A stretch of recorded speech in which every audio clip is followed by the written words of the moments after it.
Hello guys, welcome back to my channel. అందరూ ఎలా ఉన్నారు? ఈ వీడియో ఎండింగ్ వరకు స్కిప్ చేయకుండా చూడండి, ఎందుకంటే నేను ఈ హౌస్ డీటెయిల్స్ ఫుల్గా చెప్తున్నాను. అండ్ అలానే చిన్న నా డైలీ రొటీన్ కూడా ఉంది. అండ్ పవన్ కళ్యాణ్ రీసెంట్గా పిఠాపురంలో పోటీ చేశారనమాట. సో అక్కడ ఆయన ఒక ఇల్లు తీసుకున్నారు. ఇల్లు అయితే చాలా బాగుంది, యాక్చువల్లీ చాలా అంటే చాలా బాగుంది. సో చాలా బ్యూటిఫుల్గా వచ్చింది. అండ్ అలానే కామెంట్ బాక్స్లో నా ఇన్స్టాగ్రామ్ ప్రొఫైల్ అండ్ నా ఫ్రీ యాప్ లింక్ ఇస్తాను, తప్పకుండా ఫాలో అవ్వండి. అండ్ అలానే నా పీతల పులుసు వీడియో కూడా పెడతాను, దాన్ని కూడా తప్పకుండా చూడండి, మీకు బాగా నచ్చుతుంది అనుకుంటున్నాను. ఇంకా ఇల్లు దగ్గరికి వచ్చేసేసరికి ఇల్లు అయితే చాలా కాస్ట్లీగానే ఉంది. అండ్ గృహప్రవేశం లాంటివి ఈవెంట్స్ అన్నీ కూడా కంప్లీట్ అయిపోయాయి. ఇల్లు అయితే అవుటర్ లుక్ ఇలా ఉంటుందన్నమాట. సో నేను మీకు తెలుస్తున్నాను, ఒక 2 ఫొటోస్ పెట్టాను చూడండి, సేమ్ అది. Please ignore my cough. కొంచెం ఏంటో ఈ కాలు దెబ్బ తర్వాత నుంచి సెట్ అవ్వట్లేదు హెల్త్, అందుకని వీడియోస్ అనేవి సరిగ్గా నేను డైరెక్ట్గా పోస్ట్ చేయలేకపోతున్నాను. ఐదర్ షార్ట్ లేదా వీడియో ఒక్కొక్క రోజు అవి కూడా మిస్ అవుతున్నాయి అనమాట. ఇంకా అట్లా జరుగుతుంది. ఇంకా ఇల్లు కూడా బాగా కాస్ట్లీ అనే నేను విన్నాను. నేను విన్నంత వరకు 3 నుంచి 7 కోట్ల మధ్యలో జరిగింది డీలింగ్ అయితే ఒరిజినల్. బట్ ఈయన రెంట్కుంటున్నారా లేకపోతే సొంతంగా కొనేసుకున్నారా అనేది ఇంకా మనకు ఫుల్ డీటెయిల్స్ అయితే తెలియదు. ఎందుకంటే పవన్ కళ్యాణ్ పిఠాపురంలో పోటీ చేస్తున్నట్టే కూటమిలో Telugu Desam, BJP and Janasena.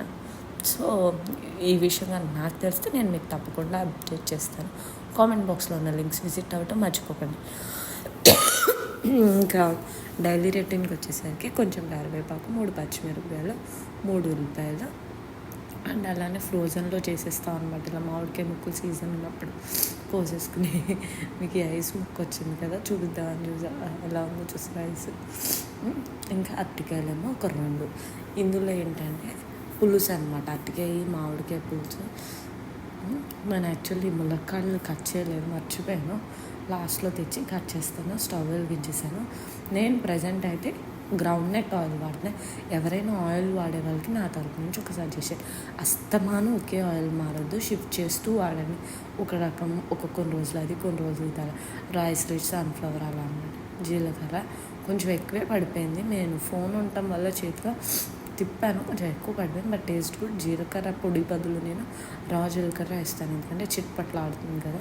So taste బాగుంది. కొంచెం వేడేకి జీలకర్ర చిట్పట ఇంకా పూర్తిగా అవ్వట్లా అనే స్టేజ్లో కరివేపాకు ఎందుకు వేసేస్తున్నానంటే, లేకపోతే కరివేపాకు నూనె బాగా వేడెక్కి వేస్తుంటే ఏమవుతుంది, మొహాల మీదకి చిందేస్తుంది అనమాట.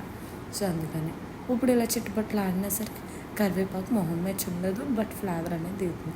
తర్వాత మనం కోసుకున్న 3 పచ్చిమిరపకాయలు వేసేసుకున్నాం. ఆ తర్వాత అలానే 3 ఉల్లిపాయ ముక్కలు. చూడటానికి ఇలా పెద్ద ముక్కల్లో ఉన్నాయి కానీ అవి చాలా చిన్నగా ఉంటాయి. ఏంటంటే నేను నైఫ్తో కట్ చేయడం వల్ల లేయర్స్ ఉంటాయి. గిన్నెలోకి వేసి కలుపుగానే లేయర్స్ అన్నీ విడిపోతాయి. మీరు ఇంకా కొంచెం కుక్ అయ్యాక చూస్తే తెలుస్తుంది. కొంచెం పసుపు, చాలామంది పసుపు తక్కువ వేస్తారు, నేను కొంచెం సరిపడా, అలా అని తక్కువ కాదు, అలా అని మరీ ఓవర్గా ఎక్కువ కూడా వేయను, మీడియంలో వేస్తాను. అండ్ ఇంకా దానికి సరిపడే సాల్ట్ అనమాట. ఇంకా సాల్ట్ పడుతుంది యాక్చువల్లీ, మళ్ళీ లాస్ట్లో వేస్తాను. ఎక్కువ వేస్తుంటే నాకు ఎలా అంటే దేనికి సరిపడే సాల్ట్ దానికే వేస్తాను, అప్పుడు ఫ్లేవర్ఫుల్గా ఉంటుంది. అండ్ కొంచెం ధనియాల పొడి, ఇది నాకు ఉజ్జాయింపు అనమాట, కొలతలేదు. మసాలా పొడి అంటే కొంచెం చేపల పులుసు టేస్ట్ అంటే మాకు మసాలా వేసుకుంటా అలవాటు. రాజుల ఇళ్ళల్లో అందరి ఇళ్ళల్లో కూడా మసాలా పొడి కొంచెం వాడతాం. నేను మసాలా పొడి వేసి కలిపేసుకోవాలి. లోపల ములక్కాడలు తెచ్చుకున్నాను కట్ చేద్దామని. ఆ సైజు ముక్కలు అయితే నేను కట్ చేస్తాను, నైఫ్ పెట్టి చూపించాను కదా. ఒకసారి ఎవరికైనా సరిగ్గా కనబడకపోతే ఒకసారి బ్యాగ్ ఫోల్డ్ అనుకుని చూడండి. ఇప్పుడు ఆ ములక్కాడ ముక్కలు అయితే వచ్చేసి పక్కకు పెట్టుకున్నా. ఈ లోపల ఆనియన్స్ అనేవి మగ్గిపోయినాయి కొంచెం. ఇప్పుడు కారం డైరెక్ట్గా వేసేస్తూ ఉంటే ఏమవుతుందంటే అవి మగ్గకుండా మాడు వాసన వచ్చేస్తున్నాయి. అవి మగ్గే లోపల కొంచెం కారం కూడా వేసేసాను. ఈ లోపల ఇది కూడా ఒకసారి కలిపేసుకుందాం. ఇప్పుడు ఇందులోనే ములక్కాడ వేసేసింది, ఎందుకంటే మా చెట్టుకి కాసిన ములక్కాడలు అనమాట. మా చెట్టుకి అంటే మా అమ్మమ్మ వాళ్ళ చెట్టుకి అనమాట. అమ్మమ్మ తాతయ్య పంపారు నాకు. ఇవేంటంటే కొంచెం లావుగా ఉంటాయి, అందుకని కొంచెం చిన్న సైజు. ఈ మగ్గటం కోసం ఫస్ట్ ములక్కాడలు అయితే వేసేసాను. ఒక కదిపేసి హీట్ మీద తర్వాత అట్టికాయ ముక్కలు కూడా వేసేద్దామని ఫిక్స్ అయ్యాను. మగ్గిపోయాలంటే అట్టికాయతో సమానంగా ఉడికిపోతే టైం. ఎందుకంటే యాక్చువల్లీ ఈ పులుసు అనేది కుక్కర్లో పెట్టచ్చు, ఓన్లీ 1 విజిలే రానివ్వాలి కుక్కర్ అది, లేదంటే పేసర్ అయిపోద్ది అట్టికాయ ముక్క. అండ్ అలా టేస్ట్కి అంత రుచిగా రాదనమాట. ఇంకా మిగిలిన అరటికాయ ముక్కలు కూడా వేసేసి ఒక కలిపేసి ఇంకా అవన్నీ క్లీన్ చేసేసాను, కట్టర్స్ అవన్నీ. ఇప్పుడు కలిపేసి క్లీనింగ్ అంతా అయ్యాక కొంచెం మగ్గింది, ఇంకో 2 to 3 minutes మళ్ళీ మగ్గబెడతాను. ఈ లోపల వాటర్ తెచ్చుకుని కొంచెం వాటర్ పోసాను, మగ్గుతుంది. లోపల ఈ మామిడికాయ ముక్కలు కూడా వేసేస్తున్నాను. పులుపు వేసేయచ్చు, కాకపోతే ముగ్గ మరీ బిగుసుగా ఉంది. ఒక్క నిమిషం మగ్గి పెట్టేసి మూత, తర్వాత తీసి వాటర్ వేసి ఇంకో 2 నిమిషాల నుంచి అప్పుడు మామిడికాయ ముక్కలు వేసాను. తర్వాత మామిడికాయ ముక్కలు తీపి మామిడికాయ ముక్కలు అనమాట.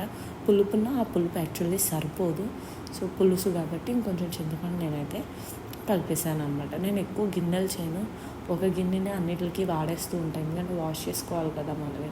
సో అలానే చెడ్డ గిన్నెలు ఏం కాదు, జస్ట్ మామిడికాయ ముక్కలు వేసిన గిన్నెలో మామిడికాయ ముక్కలు తీసేసి ఒక 5 to 15 minutes వదిలేసాను. అంతే, పులుసు సూపర్గా ఉడికిపోయింది. టేస్ట్ అయితే ఇరగతీస్తుంది. మామిడికాయ, ములక్కాడ, అరటికాయ. అండ్ అలానే కామెంట్ బాక్స్లో ఉన్న లింక్స్ అన్నీ విజిట్ అవ్వండి. అండ్ పీతల పులుసు వీడియో కూడా మిస్ కాకుండా చూడండి. అండ్ పులుసు అయితే ఇరగతీస్తుంది. ఈ వీడియో కనుక మీకు నచ్చితే please do like, share, subscribe to my channel.